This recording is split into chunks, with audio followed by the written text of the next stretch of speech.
Ibu bapa, saudara-saudari, umat beriman yang terkasih dalam Kristus Sang Penebus. Dari Rumah Studi Wisma Sang Penebus Yogyakarta, kami sajikan untuk Anda renungan hari Minggu biasa yang ke-25.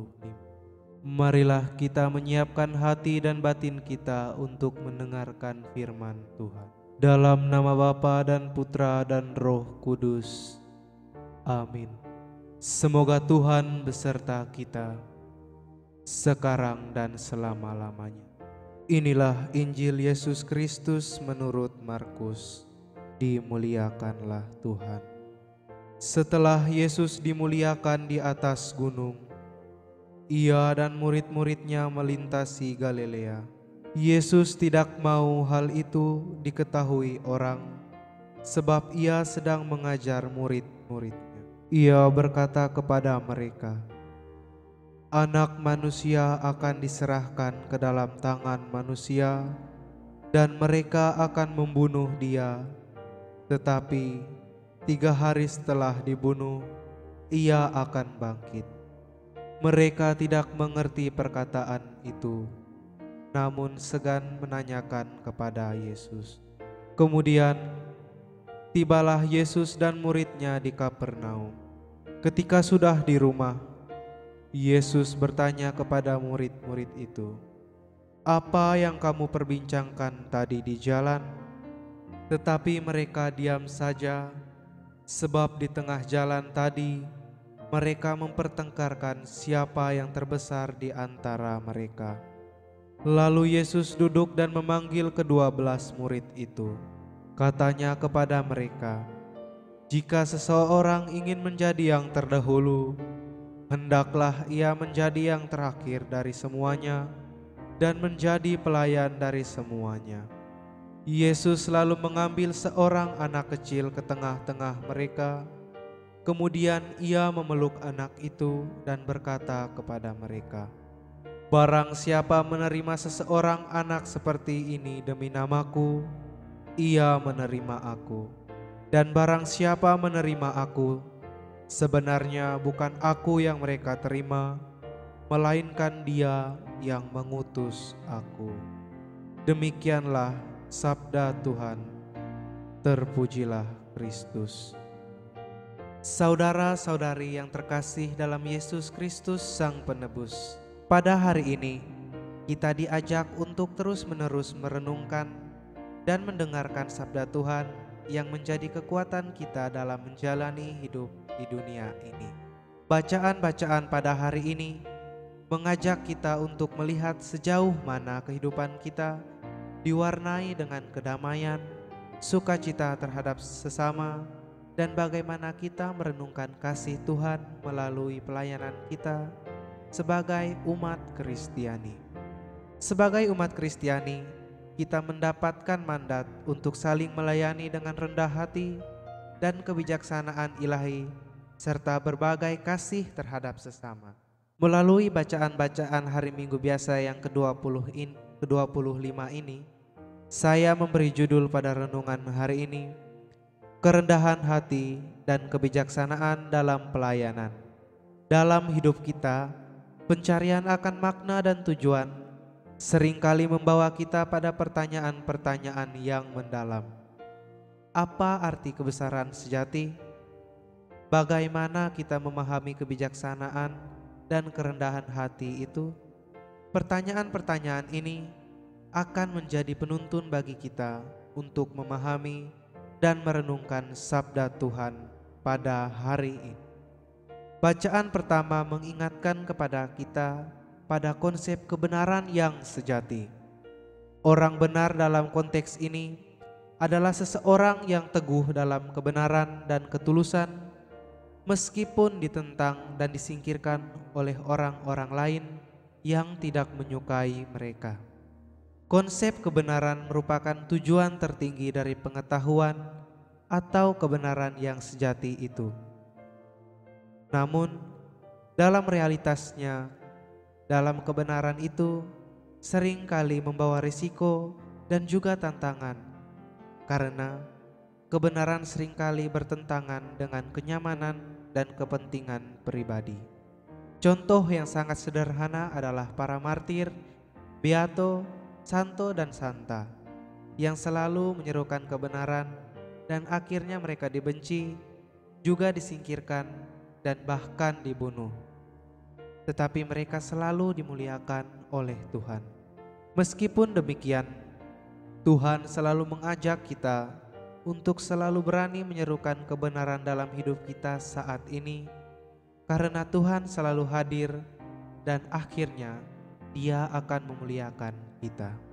Bacaan kedua memperlihatkan kepada kita tentang perbedaan antara kebijaksanaan duniawi dan juga kebijaksanaan ilahi.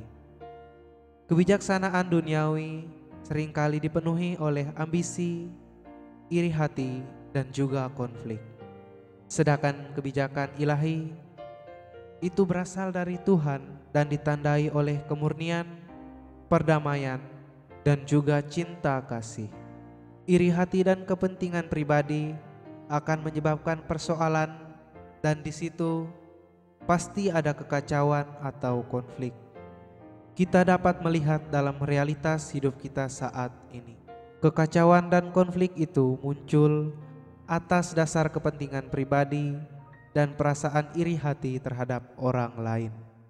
Kebijaksanaan yang ilahi menuntun kita untuk menampilkan wajah Allah yang penuh dengan kebijaksanaan, ramah, penuh damai, dan berbelas kasih. Melalui pertolongan Roh Kudus, kita akan dimampukan untuk membedakan kebijaksanaan duniawi dan juga kebijaksanaan ilahi yang berasal dari Allah. Ini juga menjadi tantangan bagi kita untuk mendengarkan suara Roh Kudus dengan pasti, dan akhirnya kita dapat memilih kebijaksanaan ilahi itu dalam menjalani hidup kita.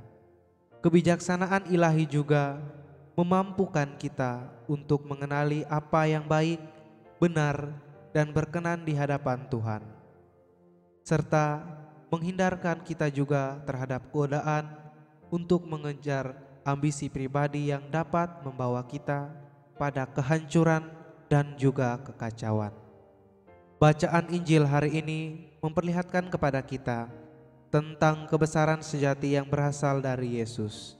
Dalam pandangan dunia, kebesaran seringkali diukur dari kekuasaan, prestasi, dan juga status sosial.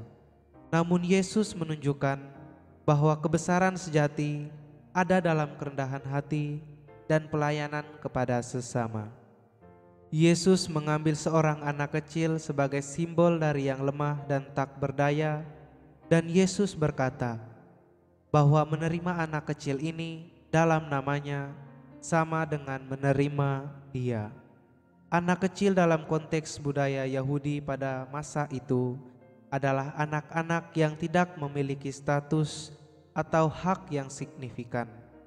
Yesus memakai anak kecil sebagai simbol untuk mengajarkan bahwa menjadi besar berarti merendahkan diri dan melayani yang paling kecil di antara kita. Ini bukan hanya tindakan moral, tetapi juga sebuah tindakan teologis, karena dalam melayani yang lemah, kita melayani Kristus sendiri. Kristus merupakan teladan bagi kita umat manusia, yang mana Dia selalu merendahkan dirinya dan menjadi hamba bagi semua. Saudara-saudari yang terkasih dalam Yesus Kristus Sang Penebus, bacaan-bacaan hari ini membawa kita pada pemahaman yang lebih dalam tentang kebesaran sejati. Kebesaran bukanlah tentang siapa yang paling kuat atau paling berpengaruh, tetapi ketulusan hati dalam melayani sesamalah yang paling penting. Di tengah dunia yang penuh dengan ambisi dan persaingan ini, kita dipanggil untuk hidup dengan kebijaksanaan ilahi dan juga kerendahan hati. Marilah kita bertanya pada diri kita sendiri, apakah kita sudah menjalani dengan kebijaksanaan yang berasal dari Tuhan?